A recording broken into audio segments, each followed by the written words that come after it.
Welcome back to the show. अच्छा, अब जो व्यूवर्स हैं आपके, उनके जो सवाल है वो शामिल करेंगे कि नाम व्यूवर का बड़ा प्यारा है। पता नहीं पाकिस्तानी अवाम के दिल की मुराद पूरी होनी है या नहीं, लेकिन ये नाम बड़ा प्यारा है। पन्नू आकिल से सवाल आया और नाम है दिल मुराद साहब। दिल मुराद साहब के दिल की मुराद क्या कह रही है, क्या सवाल है उनका, शामिल करें। पाकिस्तान में मईशत, जमहूरियत और सहाफत, इसका क्या मुस्तकबिल है आपकी मुताबिक ना, इसके बारे में ज़रा हमें समझाएं। देखिए, जमहूरियत का हशर तो हाइब्रिड प्लस प्लस पे हम पहुंच गए हैं। तो अब रह क्या गया, मैंने पिछले प्रोग्राम में बताया था कि जमहूरियत को भूल जाएं आप। कोई जमहूरियत शूरत कोई नहीं। अच्छा, तो उसका तो हशर हो गया और आगे से भी शायद बुरा होगा। वाकई आई मीशत आपने देखा कि सियासतदानों ने और इस्टेब्लिशमेंट ने मिल के ये मीशत को कहाँ ले आए हैं और मीशत इतनी डिफ़ॉल्ट के ऊपर अब पहुँच गए हैं और अब जाके मुश्किल इक़दाम कर रहे हैं। अगर तो कामयाब हो गए तो शायद समझ जाएगा मामला।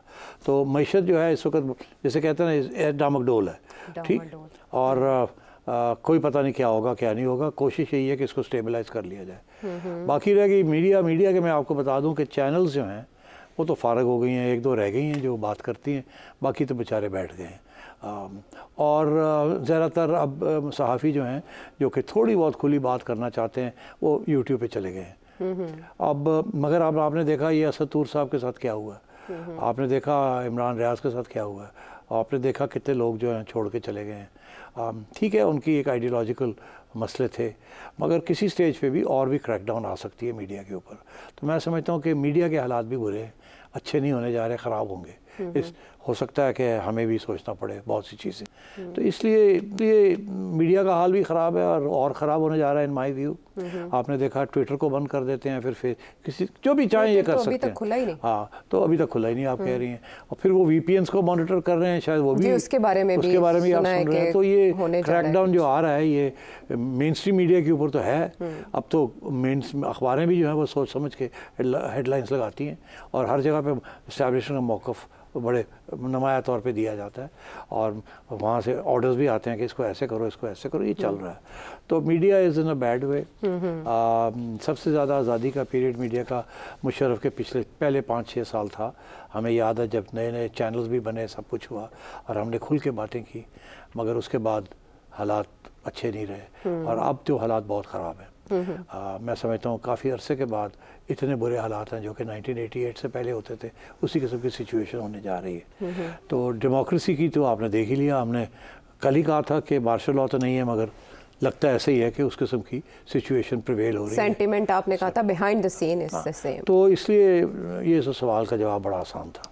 ठीक है, परेशान कौन? मोहम्मद यहिया शादाब कोर्ट से क्या जानना चाह रहे हैं? अभी तक काबीना क्यों नहीं बैठी? शहबाज शरीफ ने काबीना क्यों अनाउंस नहीं की? मोहम्मद औरंगजेब फॉर्मर बैंकर है, उनका नाम आ रहा है फॉर फाइनेंस मिनिस्टर। तो वो कैसे है और अब क्या देख रहे हैं कि डॉलर कमिंग डेज में नीचे आएगा या ऊपर जाएगा और पाकिस्तान की इकोनॉमी बेहतर होगी या नहीं? देखिए, जो भी फाइनेंस मिनिस्टर बने वो तो एक IMF का प्रोग्राम है जिसके ऊपर दस्तखत हो चुके हैं और वो इम्प्लीमेंट करना है। कौन इम्प्लीमेंट करेगा? औरंगजेब साहब सख्ती के साथ इम्प्लीमेंट करेंगे इसलिए आए हैं क्योंकि उन्होंने कोई नए इक़दाम तो नहीं करने, वो तो ऑलरेडी सेटल्ड है। ये करना है। वो तो कोई भी फाइनेंस मिनिस्टर हो मुझे बना दे, मैं भी वही कह दूंगा कि जी IMF ये कहती है ये करें। तो वहाँ तो कोई इनपुट नहीं होगी। अलबत्ता इनपुट कहाँ होगी कि किस स्टेज पे करना है, कैसे करना है और आगे कैसे बढ़ना है और आवाम के ऊपर किस तरीके से बोझ इतना नहीं डालना। ये कोई रॉकेट साइंस नहीं है। औरंगजेब साहब का जो स्ट्रॉन्ग पॉइंट है, बैंकर्स का जो स्ट्रॉन्ग पॉइंट होता है वो ये होता है they are good client managers. वो नेगोशिएशन में नरमी और लॉजिक और बड़ा सेफ एंड साउंड गेम खेलते हैं। तो मेरा ख्याल है he will be a good negotiator with the IMF। उनका जो बैकग्राउंड भी है ना, इसीलिए फॉर एग्ज़ाम्पल कुछ लोग हैं बड़े अब्रेसिव होते हैं, कुछ लोग हैं बड़ी जल्दी हर बात मान लेते हैं। बैंकर्स का तरीका ये होता है कि क्लाइंट रिलेशनशिप्स होती हैं और उनको मेंटेन करना होता है। तो मैं समझता हूँ कि he will handle the IMF very well. तो इसके अलावा उनका और कोई रोल नहीं होगा। अगर वो ना आते तो रज़ा बाकिर को ले आते, वो भी IMF के साथ डील कर सकता था, वो तो वहाँ काम करता रहा है। इन्होंने इंटरनेशनल ऑर्गेनाइजेशन में किया है, इनके बड़े तल्लुकात हैं। He is a very fine gentleman. बहुत ही नरम तरीके के साथ, but firmly with logic and facts he can argue. तो इनकी पीआर भी बड़ी अच्छी है और डिलीवरी भी बहुत अच्छी है। तो मेरा ख्याल है दैट इज़ कॉन्फिडेंस इंस्पायर करने के लिए इनको लाया गया। अच्छा, उनका चुनाव कैसे हुआ, यानी कि किसके आपने सुना शुरू में? हाँ, ये इम्पोर्टेंट क्वेश्चन है। शुरू में आपने देखा कि प्यार अली अलाना साहब का नाम आ रहा था और इनका नाम आ रहा था जी। वो क्यों हुआ? वो इसलिए हुआ कि जब ये FATF का इशू चल रहा था इस मुल्क में और जो भी सिटिंग गवर्नमेंट थी उनको करना नहीं आ रहा था FATF की पूरी कंडीशंस को पूरा करना, तो GHQ में एक सेल बनी थी कि जी ये अब GHQ इसको मॉनिटर करेगा और इसको करवाएगा। बहुत से कानून चेंज करने थे, ये करना था, वो करना था। तो उस सिलसिले में प्यार अली अलाना साहब और ने GHQ की मदद की थी, सर्विसेज दी थी एज कंसल्टेंट्स। उन्होंने पूरा ऑर्गेनाइज किया था ये। तो इनको उनका पता है कि इनको how to deal with international organisations and get things done. ठीक है, यानी कि ये खासियत है इनकी। 30 साल तजुर्बा भी है और दोहरी शहरियत भी इनके, लेकिन तर्क करने जा रहे हैं।